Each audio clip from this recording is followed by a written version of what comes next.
दोस्तों, आज हम आपको एक हिंदू पंडित और हजरत ख्वाजा गरीब नवाज रहमतुल्लाह ताला अल का एक बहुत ही मशहूर वाक्य सुनाएंगे कि जब एक हिंदू पंडित हजरत ख्वाजा गरीब नवाज रहमतुल्लाह ताला अल से मुकाबला करके उन्हें अजमेर से बाहर निकालने के लिए उनके पास आए, तो वह हिंदू पंडित ख्वाजा गरीब नवाज के हाथों मुसलमान कैसे बन गया। दोस्तों, यह जानकर यकीनन आप लोग भी हैरान रह जाओगे, इसीलिए आप इस वीडियो को आखिर तक जरूर देखें। दोस्तों, अजमेर में उस वक्त एक मंदिर हुआ करता था जो अजमेर का बहुत बड़ा मंदिर था, और यह मंदिर सिर्फ राजा और रानियों की इबादत के लिए ही खास था। और इस मंदिर के पास ही एक तालाब भी था जिसको आज हम और आप अन्ना सागर के नाम से जानते और पहचानते हैं। हिंदू इस तालाब के पानी को बहुत ही पवित्र यानी पाक साफ मानते थे। उनका मानना था कि जो भी इस तालाब में नहा लेगा उसके सारे गुनाह जड़ जाएंगे। कहते हैं इस मंदिर में रात को इतने चिरागा जलते थे कि हर रात 1.5 मन तेल उन चिरागों में इस्तेमाल होते थे। अगल बगल के कई देहात इलाके मंदिर के नाम थे, यानी उन देहात की आमदनी मंदिर पर खर्च होती थी। उस मंदिर में हजारों लोग रहते थे जिनका काम आने वालों की सेवा और देखभाल करना था कि कौन सा खुदा बेटा देता है और कौन सा देवता सेहत और तंदुरुस्ती का मालिक है और किस मूर्ति की पूजा से दौलत की बारिश होती है। हजरत ख्वाजा गरीब नवाज रहमतुल्लाह ताला अल उस मंदिर के पास चले गए और अन्ना सागर से कुछ दूरी पर चटाई बिछाकर अपने मुरीद के साथ बैठ गए, और उसी वक्त असर का वक्त हो गया। लिहाजा आप रहमतुल्लाही अल ने हजरत कुतुबुद्दीन बख्तियार काकी रहमतुल्लाही अल से अजान देने को कहा। कुफ्र शिर्क के गढ़ अजमेर में अल्लाह की वहदानियत और मोहम्मद मुस्तफ़ा सल्लल्लाहु अलैहि वसल्लम की रिसालत का यह पहला ऐलान था। वह लोग इस्लाम को नहीं जानते थे कि इस्लाम क्या है। चुनांचे अजान की आवाज सुनकर वह हैरान हो गए और अपने घर से निकल आए। सब मुसाफिरों ने अन्ना सागर के पानी से वजू किया और नमाज पढ़ना शुरू किया।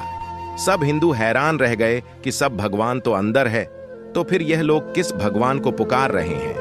जब शाम हुई तो राजा के ऊंट जो दिन में चरने के लिए गए हुए थे अपने चरवाहों के साथ वापस आने लगे। इत्तेफाक से जहां हजरत ख्वाजा गरीब नवाज रहमतुल्लाही ताला अल अपने साथियों के साथ बैठे थे, वह जगह राजा के ऊंटों के बैठने की थी। चरवाहों ने ख्वाजा गरीब नवाज रहमतुल्लाह ताला अल से कहा, उठो बाबा, ऊंटों के बैठने की जगह खाली करो आप। रहमतुल्लाही ताला अल ने फरमाया, इतना बड़ा मैदान पड़ा है, ऊंट तो कहीं भी बैठ सकते हैं, क्यों मुसाफिरों को तंग करते हो। लेकिन वह ना माने और जिद करते रहे कि ऊंट इसी जगह पर बैठेंगे। आखिर उन्होंने बहुत बदतमीजी से कहा, यह राजा के ऊंटों के बैठने की जगह है और इधर राजा के ऊंट ही बैठेंगे, तुम लोग कहीं और डेरा लगाओ। आखिर आप रहमतुल्लाही ताला अल ने उठते हुए हजरत कुतुबुद्दीन से फरमाया, उठो कुतुबुद्दीन, यह कह रहे हैं कि ऊंटों के बैठने की जगह है तो चलो ऊंट ही बैठे रहेंगे। यह कहकर आप रहमतुल्लाही ताला अल अपने साथियों के साथ वहां से उठ गए। अगली सुबह जब ऊंटों को चराने का वक्त आया और उनको चराने के लिए ले जाने लगे, तो चरवाहों ने ऊंटों को उठाना चाहा, लेकिन पता नहीं ऊंट तो उठने के काबिल ही नहीं थे। उन्होंने ऊंटों को मार मार कर जबरदस्ती उठाना चाहा, लेकिन वह बैठे ही रहे। चरवाहे बहुत परेशान थे कि जो ऊंट उनके एक इशारे पर उठ जाते थे, आज क्या हो गया है, क्यों नहीं उठ पा रहे हैं। आखिर उन्हें याद आया कि कल उस मुसाफिर फकीर ने कहा था कि चलो उठ ही बैठे रहेंगे। लोग इकट्ठा होना शुरू हो गए। कोई कह रहा था कि फकीर कोई काबिल जादूगर है और किसी ने कहा कि वह कोई भगवान का अवतार है। धीरे धीरे बात राजा तक पहुंच गई कि एक मुसाफिर फकीर ने राजा के ऊंटों पर जादू कर दिया है। राजा ने ख्वाजा गरीब नवाज रहमतुल्लाही ताला अल को पैगाम भेजा कि तुम कैसे फकीर हो जो बेजुबान को बांध कर रखते हो, ये बेचारे भूख प्यास से मर जाएंगे, इसलिए मेहरबानी करके अपना जादू वापस ले लो। आप रहमतुल्लाही ताला अल ने फरमाया, हम मुसलमान हैं और मुसलमान बद्दुआ नहीं करते, ना ही जादू करते हैं। जाओ कहो कि जिसके हुक्म से बैठे थे उसी के हुक्म से उठ खड़े हो जाओ। अब जो जाकर उठाया तो ऊंट फौरन उठ गए और हिंदुओं की दिलचस्पी उन मुसाफिरों में ढलने लगी। 5 वक्त अजान होती और नमाज अदा की जाती। आखिर राजा तक यह बात पहुंच गई कि कुछ फकीर आए हैं जो मुसलमान हैं, 5 वक्त अजन देते हैं और हमारे पवित्र तालाब को हाथ मुंह धोकर भ्रष्ट करते हैं। यानी कि नापाक कर देते हैं, और तो और हमारे धर्म के खिलाफ बातें करते हैं। कहते हैं कि मूर्तियां पूजने के काबिल नहीं है, ये तो सिर्फ पत्थर है, इसलिए उन्हें यहाँ से उठाया जाना चाहिए। राजा ने फकीरों को पैगाम भिजवाया कि तुम लोग मांस गोश्त खाते हो और हमारे धर्म के खिलाफ बोलते हो, और तो और हमारे पाक तालाब को अपने हाथ डालकर नापाक करते हो, जो हम बर्दाश्त नहीं कर सकते, इसलिए तुम लोग यहाँ से चले जाओ। आप रहमतुल्लाहि ताला अल ने फरमाया कि और भी तो इतने आदमी आते हैं, हमारे पानी पी लेने से कौन सी कमी आ जाएगी। लेकिन वह कहने लगे कि वह सब हमारे अपने धर्म के लोग हैं और तुम दूसरे धर्म के हो। आइंदा तुम लोगों ने तालाब को नापाक किया तो हम बर्दाश्त नहीं करेंगे। आप रहमतुल्लाहि ताला अल ने हजरत कुतुबुद्दीन बख्तियार काकी रहमतुल्लाहि ताला अल से फरमाया, कुतुबुद्दीन शायद यह लोग आइंदा हमारे पानी लेने पर कोई लड़ाई झगड़ा करेंगे। जाओ एक मस्कजे में पानी ले आओ, ताकि जरूरत के वक्त कुछ तो पानी मौजूद हो। लिहाजा हजरत कुतुबुद्दीन रहमतुल्लाहि ताला अल ने उनसे फरमाया कि चलो हम मस्कजे से पानी से भर लेते हैं। वह इस शर्त पर मन गए कि तुम्हारा जिस्म पानी से छूना नहीं चाहिए। हजरत कुतुबुद्दीन रहमतुल्लाहि ताला अल तालाब की सीढ़ियों पर जाकर बैठे और मस्क पानी में डुबो दिया। जब वह भर गया तो हजरत कुतुबुद्दीन रहमतुल्लाहि तालाब की सीढ़ियों पर जाकर बैठे और मस्क पानी में डुबो दिया। जब वह भर गया तो हजरत कुतुबुद्दीन रहमतुल्लाहि ताला अल ने वह मस्क ऊपर खींचा, लेकिन जैसे ही मस्क पानी से बाहर आया तो अन्ना सागर का पानी सूख चुका था। ऐसा लग रहा था कि अन्ना सागर का सारा पानी मस्क जे में बंद हो गया था। अन्ना सागर का सूखना था कि पूरे अजमेर में कोहराम मच गया और वह रो रहे थे कि जो हम गुनाहों की गठरियां लाते हैं और असगर में गुस्ल करके उनसे छुटकारा पा लेते हैं, अब हम गुनाहों का बोझ लिए किधर जाएंगे।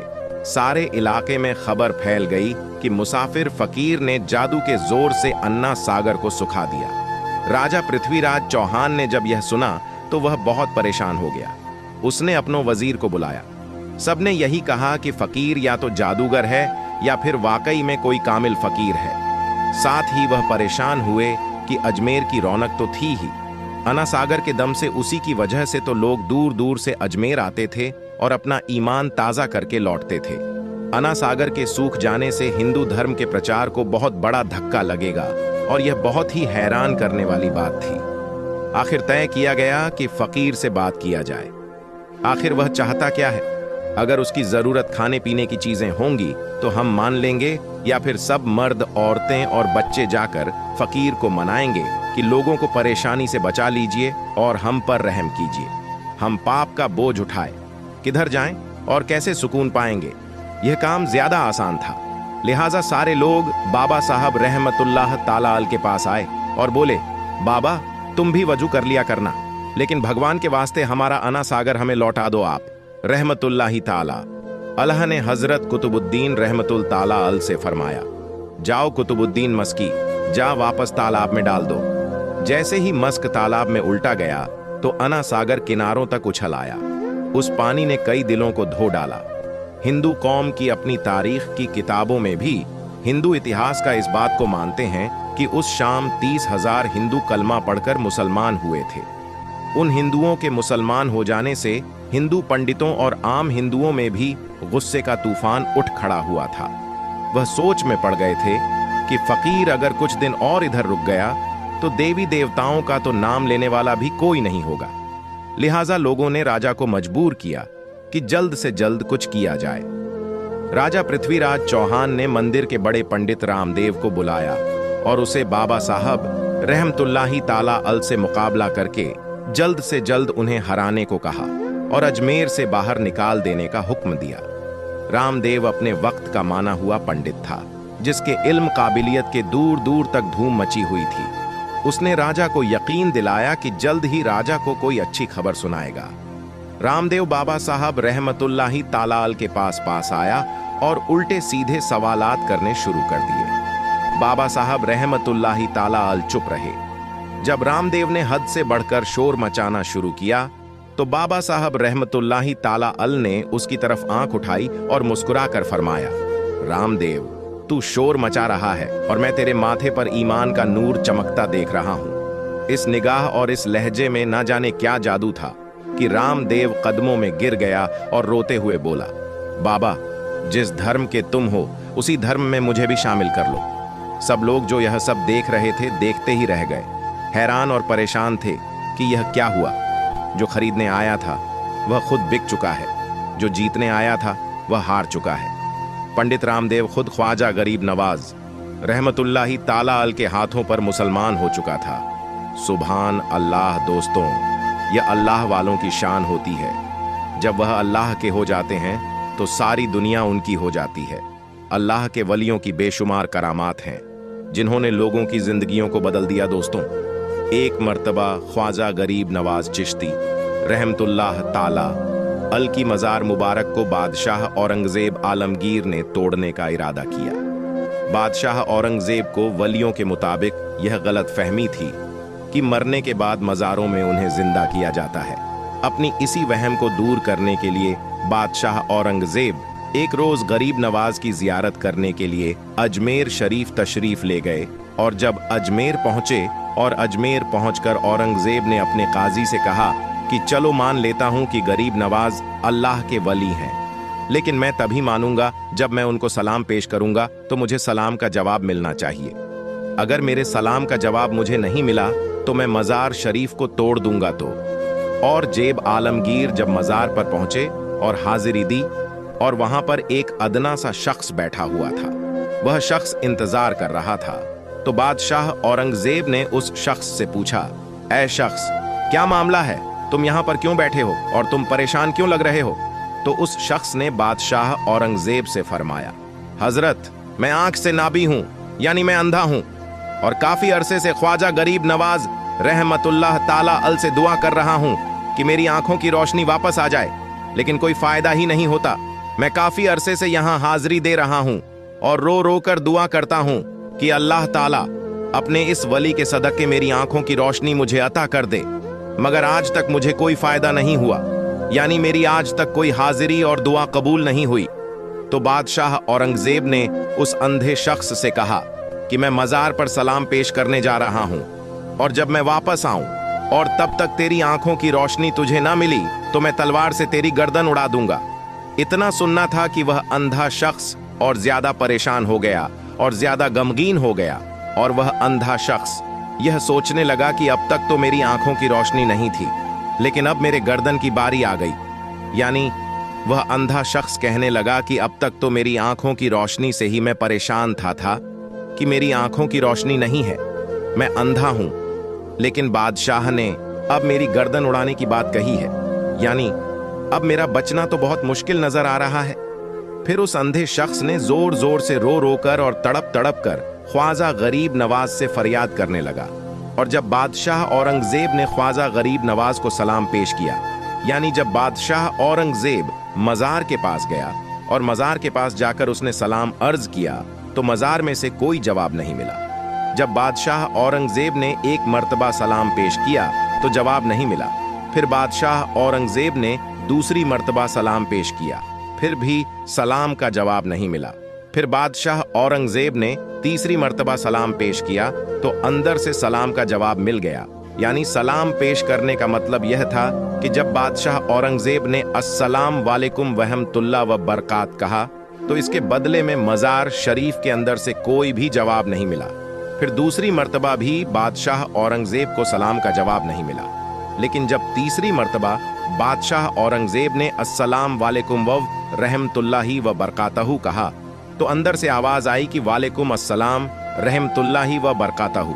फिर मज़ार शरीफ से आवाज आती है, ऐ बादशाह औरंगजेब, दोबारा ऐसी जिद ना करना, क्योंकि तुम्हारी जिद की वजह से मैं उस अंधे आदमी की आंखों की रोशनी लेने अर्शे इलाही पर गया था और इसी वजह से तुम्हारे सलाम के जवाब देने में देर हो गई।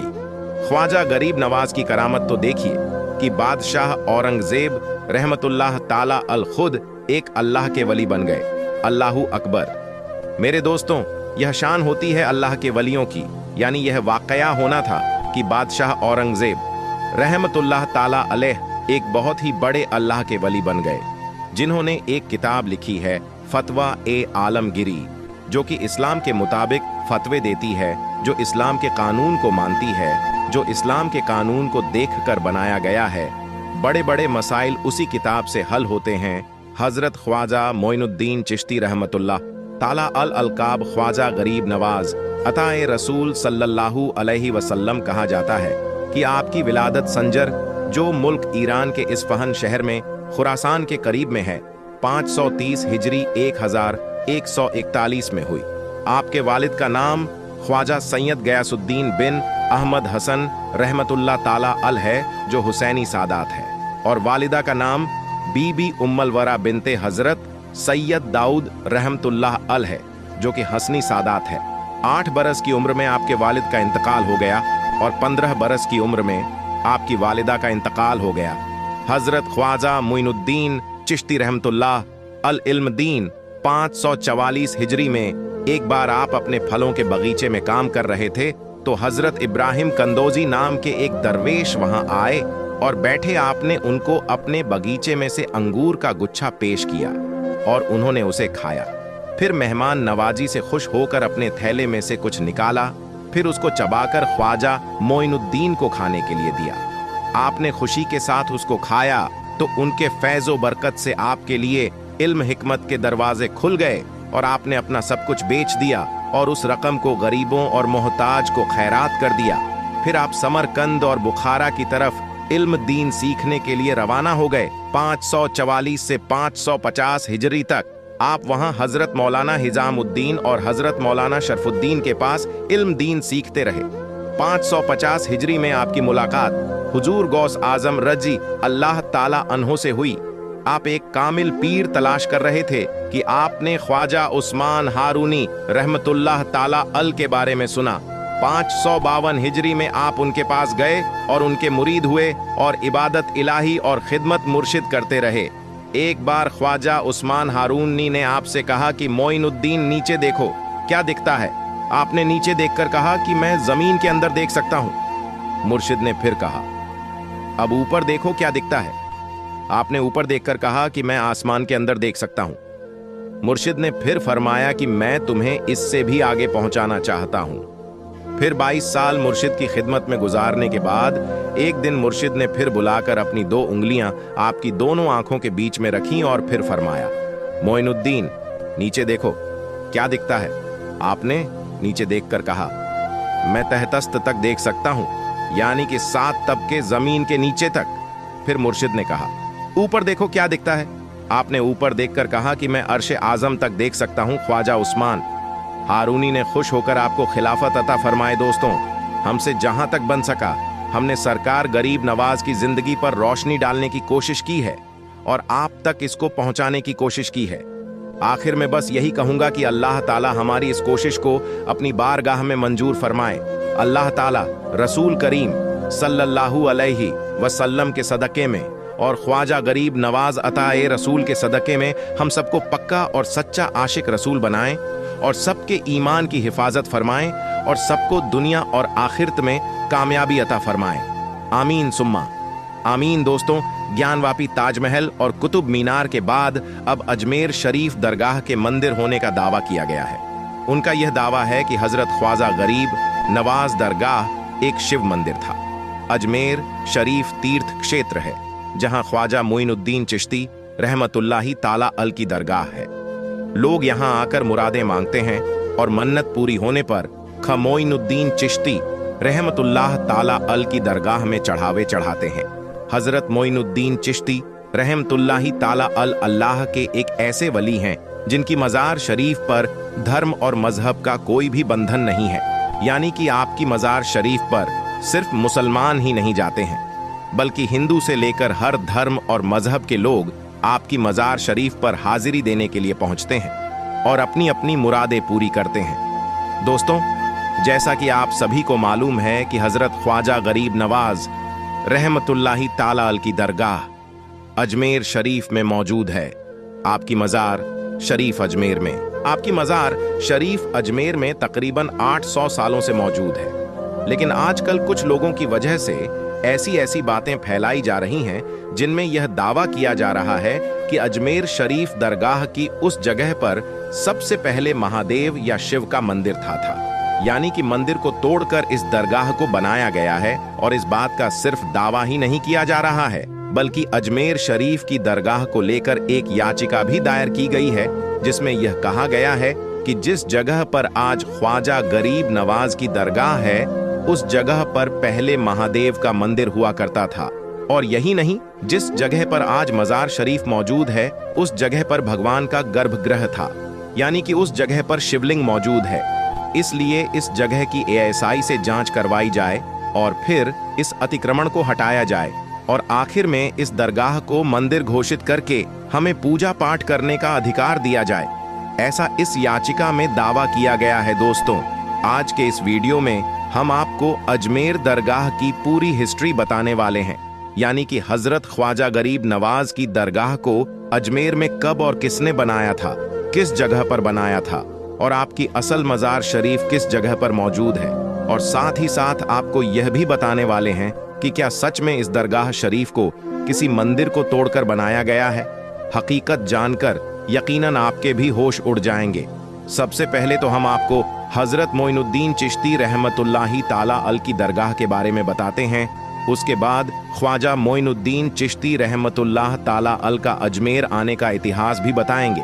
लिहाजा आप इस वीडियो को बगैर स्किप किए आखिर तक गौर से जरूर देखना। मोइनुद्दीन हसन चिश्ती रहमतुल्लाह ताला अल का जन्म 1141 ईस्वी में ईरान के सिजिस्तान में हुआ था। भारत में चिश्ती सिलसिले की बुनियाद ख्वाजा मोइनुद्दीन चिश्ती ने ही की थी। वह इस्लाम फैलाने के लिए भारत आए थे। यहाँ पर वह कई चमत्कार करने लगे। आसपास के लोगों में उनको लेकर मोहब्बत बढ़ गई। लोग अपनी समस्या का हल ढूंढने उन तक पहुंचने लगे। मोइनुद्दीन चिश्ती को निजामुद्दीन औलिया के बाद दूसरा सबसे बड़ा सूफी संत यानी अल्लाह का वली माना गया। सूफीवाद भाईचारे की शिक्षा देता है। उस समय यहाँ 5 वक्त की अजान होती और नमाज अदा की जाती थी। मुगल बादशाह उनके अमल और उनके इल्म के जानकार थे। कहा जाता है कि औलाद की ख्वाहिश में मुगल बादशाह अकबर 437 किलोमीटर पैदल चलकर ख्वाजा मोइनुद्दीन चिश्ती की दरगाह पर आए थे। इसके बाद ही उनके घर में जहांगीर की पैदाइश हुई थी। इल्तुतमिश अकबर, रजिया सुल्तान, जहांगीर, शाहजहां, औरंगजेब, ऐसे जो मुगल सम्राट थे, इन लोगों ने उस दरगाह का अपने वक्त में दौरा किया था। बड़ौदा के महाराज ने दरगाह शरीफ के ऊपर की कंस्ट्रक्शन की थी, जहांगीर, शाहजहां, और जहां आरा ने इसके कंस्ट्रक्शन में भी हिस्सा लिया था।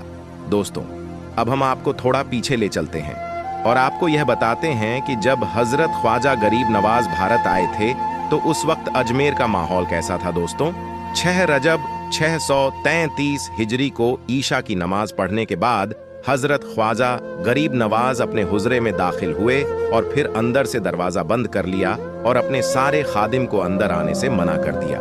इसके बाद सारी रात आपके खादिम ने कमरे के अंदर से अल्लाह के जिक्र की आवाज सुनी, लेकिन फिर आधी रात के बाद यह आवाज आनी बंद हो गई।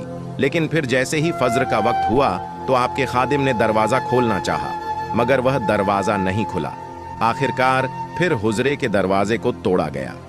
इसके बाद आपके मुरीद ने अंदर जाकर देखा तो सबकी आंखों से आंसू निकल आए, क्योंकि उन्होंने देखा कि हजरत और ख्वाजा गरीब नवाज विशाल हो चुका है, यानी कि आप इस दुनिया से रुखसत हो चुके हैं। आपके विशाल के बाद आपकी नमाज जनाजा पढ़ाई गई और फिर आपको उसी जगह पर दफन कर दिया गया जहां पर अजमेर में आप सबसे पहले चटाई बिछाकर बैठे थे। हम आपको बता दें कि उस वक्त वहां पर कुछ भी नहीं था, बिल्कुल खाली मैदान था और उस वक्त आपकी मजार शरीफ भी कच्ची बनाई गई थी। फिर एक बार बादशाह अकबर ने दरगाह के नाम कुछ तोहफे दिए, जिनको बेचकर फिर दरगाह का काम करवाया गया। हम आपको बता दें कि अजमेर दरगाह का जो गुंबद है उसको हजरत ख्वाजा हुसैन के बेटे ने बनवाया था। फिर 849 हिजरी में दरगाह का जो मेन गेट है इसे मांडू के सुल्तान गयासुद्दीन खिलजी ने बनवाया था और गुंबद पर लगा हुआ कलश रामपुर के नवाबों की देन है। इसके अलावा अजमेर दरगाह में सुनहरी कटहरा बादशाह जहांगीर ने बनवाई थी और उसकी मरम्मत महाराजा जय सिंह ने की थी। बादशाह अकबर ने हजरत ख्वाजा गरीब नवाज की दरगाह के लिए 18 गांव की जागीर वक्फ की। इसके बाद जब हिंदुस्तान में अंग्रेजों का कब्जा हुआ तो उस वक्त इस दरगाह के लिए एक कमेटी बनाई गई जिसका काम दरगाह की देखभाल करना था। इसके अलावा अजमेर दरगाह में जो बुलंद दरवाजा है उसे सुल्तान महमूद गजनवी ने बनवाया था, यह दरवाजा 85 फीट ऊंचा था, जो कि इस दरगाह की सारी इमारतों से ऊंचा था, इसलिए इसको बुलंद दरवाजा भी कहा जाता है। अजमेर दरगाह में मौजूद बड़ी देग को बादशाह अकबर ने चित्तौड़गढ़ फतेह के बाद में बनवाया था। वहीं पर छोटी देग को बादशाह जहांगीर ने 1022 हिजरी में 1600 ईस्वी में बनवाया था। दरगाह में मौजूद शाहजनी मस्जिद को बादशाह शाहजहां ने बनवाया था। तो दोस्तों, इन बातों से पता चलता है कि अजमेर दरगाह को किसी एक ने नहीं बनाया, बल्कि दरगाह की हर चीज अलग अलग लोगों की देन है, जिनमें हिंदू और मुसलमान भी थे। इसके बाद जैसे जैसे बादशाह आते गए, सबने हजरत ख्वाजा गरीब नवाज की दरगाह में कुछ ना कुछ तामीर करवाया। दोस्तों, इससे दूसरी बात यह भी साफ हो जाती है कि अजमेर दरगाह किसी मंदिर को तोड़कर नहीं बनाई गई है। यह बात सिर्फ और सिर्फ कुछ लोगों का प्रोपेगेंडा है, यानी कि कुछ लोग हैं जो पॉपुलर होने के लिए या फिर अपने निजी स्वार्थ के लिए इस तरह की बातें कर रहे हैं। मगर याद रखें, इन बातों में कहीं पर भी कोई सच्चाई नहीं है। यह बात बिल्कुल झूठ है।